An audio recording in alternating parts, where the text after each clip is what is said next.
Have you ever wondered about the true origins of Valentine's Day? Is it really a celebration of love, or does its history reveal something much deeper, something hidden beneath centuries of tradition? Before chocolates, roses, and romantic gestures, there was Lupercalia, a pagan festival filled with rituals far from what we celebrate today. The church later stepped in, renaming it after Saint Valentine. But was this truly a Christian transformation, or just a rebranded pagan custom? Could Valentine's Day have connections to ancient idol worship, even tracing back to Nimrod and Babylon? Are we unknowingly following traditions that go against God's will? Today, we will uncover the hidden history, the forgotten truths, and the real meaning behind Valentine's Day. Stay with us as we explore. Is this holiday truly about love, or something much darker? Let's begin. Back in the pagan Roman times, February 15th was the date for the celebration of Lupercalia. This was a festival of eroticism that honored Juno Februata, the goddess of feverish love. Men and women would pull names out of a hat to be paired for the festivities of sexual game playing. This feast of flesh was obviously a great no-no in the early church at that time. The church tried many angles to alter the sinful feast into a ritual of romance. One angle they took was to adopt Saint Valentine as a spiritual role model, and to change the date from the 15th to the 14th, which is Saint Valentine's feast day. Saint Valentine was a priest in the 3rd century, and according to a legend, ignored Emperor Claudius's decree that no more marriages were to take place. Claudius had forbidden marriages because he believed that they cut down on his potential crop of soldiers. The holy priest Valentine, viewing this as unjust, continued to marry people and was caught in the act and sentenced to death. It is said that a girl whom Valentine had healed of blindness visited him every night in prison. Before his execution on February 14th, he sent a note to the girl and signed it, "From your Valentine." From that point on, all of the eroticism and sexual game-playing of Valentine's Day was thrown out. Men and women then drew names to find their Valentine, with whom they would exchange gifts. Eventually, the tradition changed so that just men gave the gifts, and instead of drawing names, they selected their own Valentine. The tradition and importance of the holiday took off from there.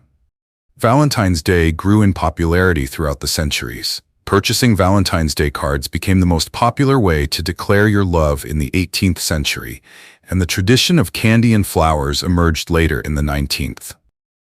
So, on this Valentine's Day, when you receive a box of chocolates from your Valentine or are asking someone to be your Valentine, remember that this was all made possible by the Church. Thou hast become like the apostles in their states, a successor to their throne, finding indeed the intelligential ladder, O thou God-inspired.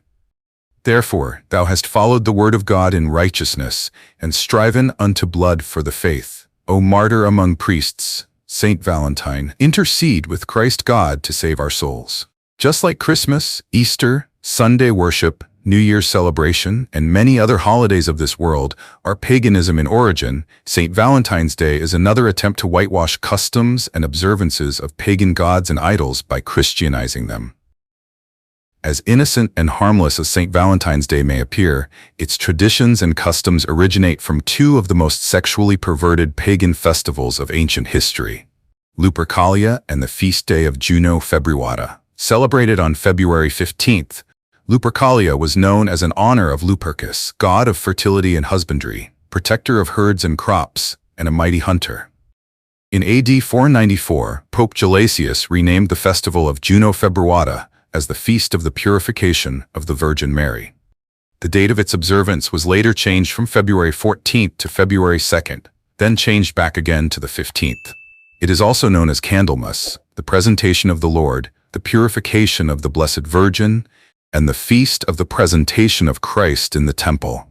The Romans thought that putting Christ's name in that pagan festival would make it accepted by all Christians. But which Christ is being talked about? One must remember that even Satan is the Lord of the world, 2 Corinthians 11:3-4. After Constantine had made the Roman Church's brand of Christianity the official religion of the Roman Empire in AD 325, church leaders wanted to do away with the pagan festivals of the people. Lupercalia was high on their list, but the Roman citizens thought otherwise. It was not until AD 496 that the Church at Rome was able to do anything about Lupercalia.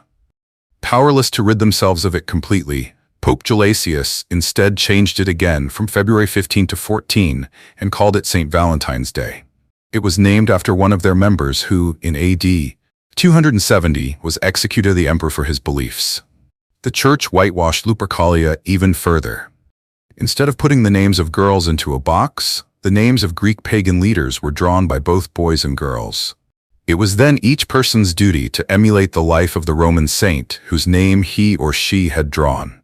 This was Rome's vain attempt to whitewash a pagan observance by Christianizing it, which God has not given man the power or authority to do. Over the centuries, St. Valentine's Day cards became popular as sin in this world increased, especially in the late 18th and early 19th centuries. Those cards were painted with pictures of Cupid and hearts and meticulously decorated with lace, silk, or flowers. But who was the original Valentine? What does the name Valentine mean? Valentine comes from the Latin valentios, which derives from valens, to be strong, powerful, and mighty. The Bible describes only one man with a similar title, Nimrod, Genesis 10:8-9, the founder of Babylon and its pagan religion. In short, all holidays like Christmas, Easter, Sunday worship, and Valentine's Day point to Nimrod. To celebrate Valentine's Day is another way of worshiping idols, Baal and the beast, Satan. Leviticus 18:1-5, Jeremiah 10:2-4, Deuteronomy 18:9, Revelation 18:1-5. All pagan holidays are ways for Satan to promote sexual immorality, especially Christmas and Valentine's Day.